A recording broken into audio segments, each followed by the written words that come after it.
ಇನ್ನು CM Kumaraswamy rest ನಲ್ಲಿದ್ದಾರೆ, ಯಾವ tension ಕೂಡ ಇಲ್ಲ.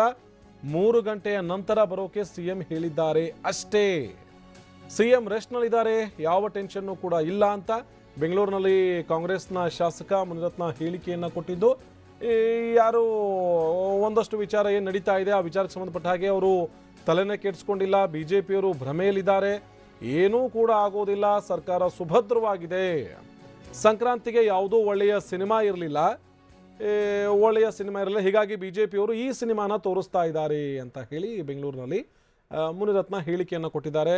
ಒಂದಷ್ಟು ವಿಚಾರವನ್ನು ಹೇಳಿದ್ರು. ಇಲ್ಲ, ಸಿಎಂ ರೆಸ್ಟ್ನಲ್ಲಿದ್ದಾರೆ, 3 ಗಂಟೆ ನಂತರ ಬರೋಕ್ಕೆ ಹೇಳಿದ್ರು ಅಂತ ಒಂದು ವಿಚಾರ. ಎರಡನೇದು ಸರ್ಕಾರ ಸುಭದ್ರವಾಗಿದೆ, ಇದೆಲ್ಲವೂ ಕೂಡ ಸುಳ್ಳು ಅನ್ನುವಂಥದ್ದು ಎರಡನೇ ವಿಚಾರ. ಮೂರನೇದು ಬಿಜೆಪಿಯವರು ಭ್ರಮೆಯಲ್ಲಿದ್ದಾರೆ, ಸರ್ಕಾರ ಸುಭದ್ರವಾಗಿದೆ, ಸರ್ಕಾರ ಬೀಳಿಸೋದಕ್ಕೆ ಸಾಧ್ಯ ಇಲ್ಲ ಅನ್ನುವಂಥ ವಿಚಾರ. ಮತ್ತೊಂದು, ಅವರು ಪ್ರೊಡ್ಯೂಸರ್ ಅಲ್ವಾ, ಹಾಗಾಗಿ ಸಿನಿಮಾ ವಿಚಾರಕ್ಕೂ ಕೂಡ ಸಂಬಂಧಪಟ್ಟಾಗ ಮಾತಾಡಿದ್ದಾರೆ. ಒಳ್ಳೆ ಸಿನಿಮಾ ಇರಲಿಲ್ಲ ಸಂಕ್ರಾಂತಿಗೆ, ಬಿಜೆಪಿಯವರು ಇದನ್ನು ತೋರಿಸ್ತಾ ಇದ್ದಾರೆ. ಇಂಥ ಒಂದಷ್ಟು ವಿಚಾರವನ್ನು ಸಿಎಂ ಅವರನ್ನು ಭೇಟಿಯಾಗೋದಕ್ಕೆ ಹೋಗಿದ್ದಂಥ ಮುನಿರತ್ನ ಅವರು ವಾಪಸ್ ಬಂದರು. ಸಿಎಂ ಅವರನ್ನು ಭೇಟಿಯಾಗೋದಕ್ಕೆ ಸಾಧ್ಯ ಆಗದೆ ವಾಪಸ್ ಬಂದ ನಂತರದಲ್ಲಿ ಕೊಟ್ಟಿರುವಂಥ ಹೇಳಿಕೆ ಇದು.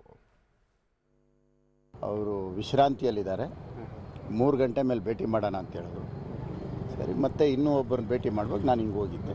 ಯಾರನ್ನೂ ಭೇಟಿ ಆಗ್ತಾ ಇಲ್ಲ, ನನಗದು ಗೊತ್ತಿಲ್ಲ. ನಾನು ಬಂದಿದ್ದು ಇವತ್ತು ಕೆ ಮಂಜು ಅವ್ರು ನೋಡೋಕ್ಕೆ, ಹಂಗೆ ಇಲ್ಲೂ ಒಂದು ಭೇಟಿ ಕೊಟ್ಟಿರೋದು ಅಷ್ಟೇ. ಅದೇ ಟೆನ್ಷನ್ ಅಲ್ಲಿದ್ದಾರೆ, ಯಾರನ್ನೂ ಭೇಟಿ ಆಗ್ತಿಲ್ಲ ಅಂತ ಒಂದು ಇದಿದೆ. ಟೆನ್ಷನ್ ಏನಕ್ಕೆ? ಪ್ರಸಕ್ತ ರಾಜಕೀಯ ಬೆಳವಣಿಗೆಗಳು ಹಿಂಗೆ ನೋಡಿ ಏನಾಗಿದೆ? ಮುಂಬೈಯಲ್ಲಿ ನಿಮ್ಮ ಶಾಸಕರುಗಳೇ ಇದ್ದಾರೆ. ಯಾರು ಹೇಳಿದ್ದು? ಮುಂಬೈಯಲ್ಲಿ ಯಾರು ಇಲ್ವಾ ಸರ್ ನಿಮ್ಮ ಕಾಂಗ್ರೆಸ್ ಶಾಸಕರು? ಯಾರು ಇಲ್ಲ, ಯಾರು ಇಲ್ಲ. ಉಮೇಶ್ ಜಾಧವ್ ಹೇಳಿ, ಉಮೇಶ್ ಜಾಧವ್ ಸುಮ್ಮನೆ ಅಲ್ಲಿ ಹೋಗಿದ್ದಾರೆ, ಬರ್ತಾರೆ, ಸುಮ್ಮನೆ ಇದ್ದಾರೆ.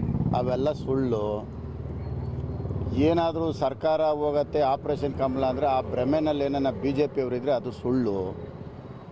ಯಾವುದೇ ಕಾರಣಕ್ಕೂ ಸರ್ಕಾರ ಏನೂ ಆಗಲ್ಲ. 5 ವರ್ಷ ನಾವೇ ಆಡಳಿತ ಮಾಡ್ತೇವೆ. ಕುಮಾರಸ್ವಾಮಿ ಅವರು ಮುಖ್ಯಮಂತ್ರಿ ಆಗಿರ್ತಾರೆ.